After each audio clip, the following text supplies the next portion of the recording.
Next, we're going to talk about cleaning the injection valve on the ProMix H system.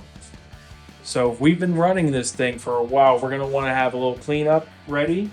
So we're going to set our pail down below here. We're going to loosen up this 2-inch union. We're going to start getting water to drain through everything.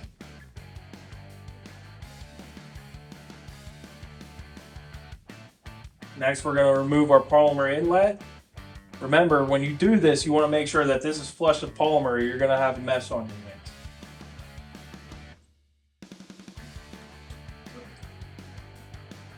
And here is the injection manifold for the ProMix H system.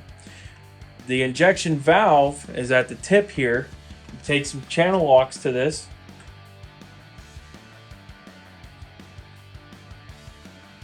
And you open that guy up and remove your injection valve.